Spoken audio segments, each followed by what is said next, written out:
Mafia Atiq Ahmad पर बहुत बड़ा खुलासा हुआ है। सूत्रों के मुताबिक उमेश पाल मर्डर से पहले माफिया अतीक से साबरमती जेल में एक महिला ने मुलाकात की थी। सूत्रों के मुताबिक ये महिला कई बार पहले भी जेल में अतीक से मुलाकात कर चुकी है। साबरमती के साथ साथ देवरिया, बरेली, प्रयागराज की जेलों में भी ये महिला अतीक से मिलने आती थी। जांच में ये सामने आया है कि ये महिला प्रयागराज के करेली इलाके की रहने वाली है और सूत्र के मुताबिक शाइस्ता के नौकर ने पुलिस के सामने इस बात का भी खुलासा किया कि इस महिला को लेकर अक्सर अतीक और शाइस्ता में कहासुनी होती थी, झगड़ा हुआ करता था। पुलिस साबरमती जेल से फुटेज और जानकारी इकट्ठा कर रही है, साथ ही अतीक के गुर्गों से इस महिला के बारे में जानकारी जुटा रही है। तो माफिया अतीक पर सूत्रों से बड़ा खुलासा हुआ है और एक महिला अतीक अहमद से मिलने आती थी जेल में, ये खबर आ रही है। उमेश मर्डर से ठीक पहले भी मुलाकात हुई थी अतीक अहमद और उस महिला की, और इस महिला को लेकर शाइस्ता और अतीक के बीच विवाद भी होता था, झगड़ा भी होता था। तो इस पूरे मामले में एक और नई गुत्थी जो पुलिस को सुलझानी है कि आखिर वो महिला कौन थी, साबरमती जेल में क्यों वो अतीक से मिलने आया करती थी और क्यों अतीक और शाइस्ता के बीच लगातार इस महिला को लेकर लड़ाई और कहासुनी होती थी। बड़ा खुलासा किया है, नौकर के हवाले से ये जानकारी सामने आई है। जेल में कई बार अतीक अहमद से ये महिला मिली थी। माफिया अतीक पर सूत्रों के हवाले से इस वक्त की ये बड़ी खबर।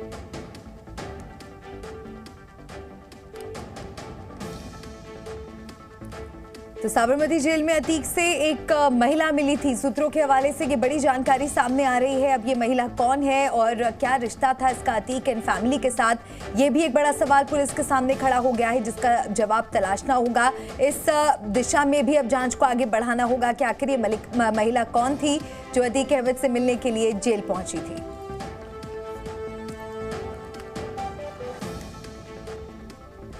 अतीक अशरफ की पुलिस कस्टडी में हुई हत्या की जांच की मांग पर सुनवाई के लिए सुप्रीम कोर्ट सहमत हो गया है। बिल्कुल, और सुप्रीम कोर्ट को यूपी सरकार ने हलफनामा सुप्रीम कोर्ट में दाखिल किया है। पूछा है कि किन हालातों में हत्या हुई, उसके बाद क्या कदम उठाए गए। इस वक्त की बड़ी खबर आपको बता दें, किन हालातों में अतीक और अशरफ की हत्या हुई थी, अब इस बात की जानकारी चाहिए। मामले में अगली सुनवाई जो है वो 3 हफ्ते के बाद होगी। सुप्रीम कोर्ट ने यूपी सरकार को हलफनामा दाखिल करने के लिए कहा है और पूछा है कि किन हालातों में हत्या हुई, उसके बाद क्या कदम उठाए। सुप्रीम कोर्ट ने यह भी पूछा कि विकास दुबे एनकाउंटर की जांच के गठित जस्टिस चौहान आयोग की रिपोर्ट के आधार पर क्या कदम उठाए गए हैं। कोर्ट ने कहा कि हमने भी टीवी पर हत्या को देखा है। अतीक अशरफ को पैदल परेड करते हुए मेडिकल के लिए क्यों हॉस्पिटल ले गया था, और अब इस मामले में अगली सुनवाई 3 हफ्ते बाद होगी। तो यूपी सरकार हलफनामा दाखिल करेंगे। और इस बड़ी खबर पर इस वक्त हमारे सहयोगी अरविंद सिंह हमारे साथ जुड़े हैं। अरविंद, और क्या कुछ जानकारी इस वक्त आपके पास इस पूरे मामले से जुड़ी? देखिए, आज जो सुनवाई हुई है उसमें सबसे अहम जस्टिस दीपांकर दत्ता की वो टिप्पणी है जिसमें उन्होंने कहा कि हमने भी टेलीविजन पर अतीक और अशरफ की हत्या को देखा है। सवाल ये है कि उनको मेडिकल के लिए बजाय एम्बुलेंस के जरिए हॉस्पिटल पैदल परेड करा करके क्यों ले जाया गया था। तो ये एक अपने आप में एक बड़ा सवाल था जो जस्टिस दीपांकर दत्ता ने पूछा। बहरहाल यूपी सरकार की तरफ से कहा गया कि उन्होंने अपनी तरफ से एक जुडिशियल कमीशन का गठन किया है।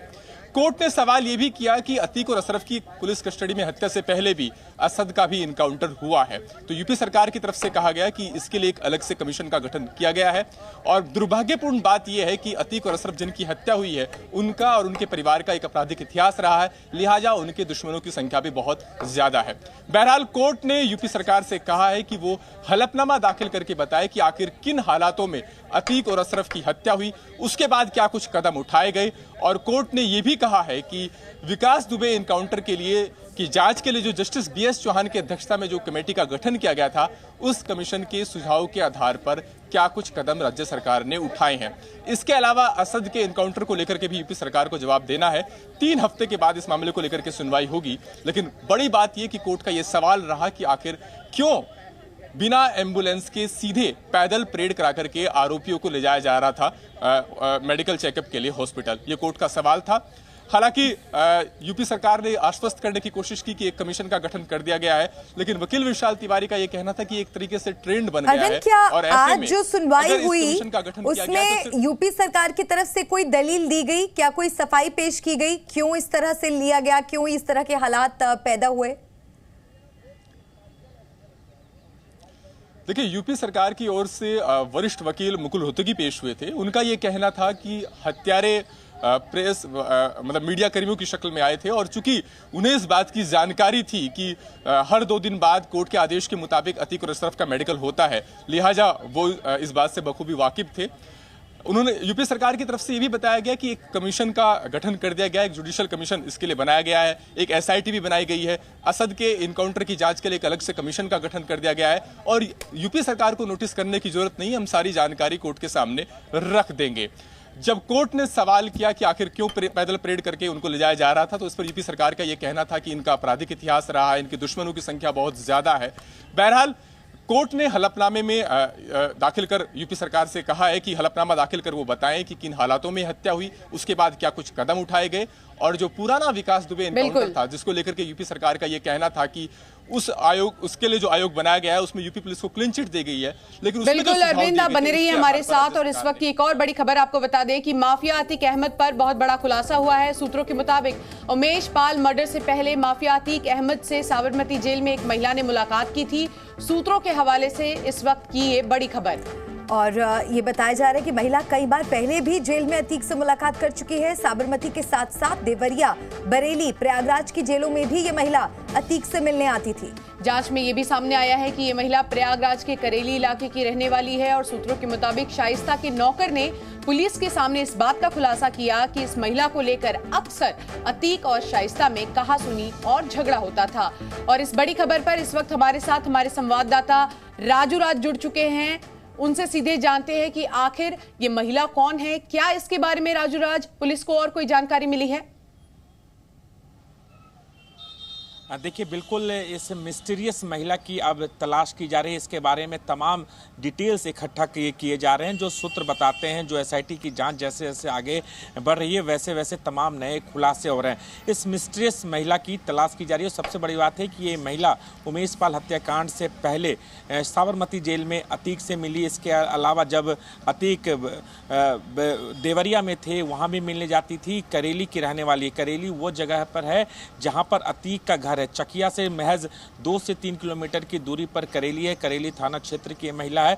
लेकिन ये महिला कौन है फिलहाल अभी जानकारी नहीं मिल पाई है, लेकिन इतना ज़रूर है कि तमाम जेल के बाहर जो सीसीटीवी कैमरे लगे हैं उसके फुटेज को कलेक्ट किया जा रहा है ताकि इस महिला के बारे में जानकारी मिल सके। ये महिला काफ़ी महत्वपूर्ण होगा इस केस की जाँच को आगे बढ़ाने में। जिस तरीके से शाइस्ता की तलाश की जा रही है और वैसे इस महिला का इन्वॉल्वमेंट आने के बाद कहीं ना कहीं ये महिला बहुत कुछ बता सकते हैं कि आखिरकार क्या वजह है कि ये महिला अतीक से मिलने जाती थी, अतीक से इसके क्या ताल्लुकात है, क्या ये महिला भी अतीक के गैंग का हिस्सा। हालांकि ये भी जानकारी सामने आई कि अतीक का जो गुर्गा है उससे जो पूछताछ हुई है उसमें भी पता चला है कि इस महिला को लेकर अतीक और शाइस्ता के बीच में पहले भी अनबन हुई है। यानी शाइस्ता को पता है इस महिला के बारे में, तो ये बिल्कुल अब जांच का विषय है। महिला एक अहम किरदार साबित हो सकती है आगे की जांच में। शुक्रिया राजू जानकारी पहुंचाने के लिए। इस बीच एक और बड़ी खबर आ रही है अतीक मर्डर से जुड़ी ही। अतीक मर्डर केस पर सुप्रीम कोर्ट की टिप्पणी, इस वक्त की बड़ी खबर आपको बता दें। मेडिकल के लिए पैदल परेड क्यों? सुप्रीम कोर्ट ने यह सवाल पूछा है कि आखिर इस तरह से पैदल परेड क्यों कराई गई। टीवी पर अतीक की हत्या को सबने देखा। साफ तौर पर तो देखिए, सुप्रीम कोर्ट की ओर से ये बड़ा सवाल अतीक मर्डर केस पर सुप्रीम कोर्ट की टिप्पणी आई है। मेडिकल के लिए अतीक और अशरफ को पैदल क्यों परेड कराया गया, टीवी पर अतीक की हत्या को देखा, ये कहना है सुप्रीम कोर्ट का। तो साफ तौर पर अतीक और अशरफ इन दोनों की मर्डर को लेकर सुप्रीम कोर्ट की ये बड़ी टिप्पणी। जी न्यूज़।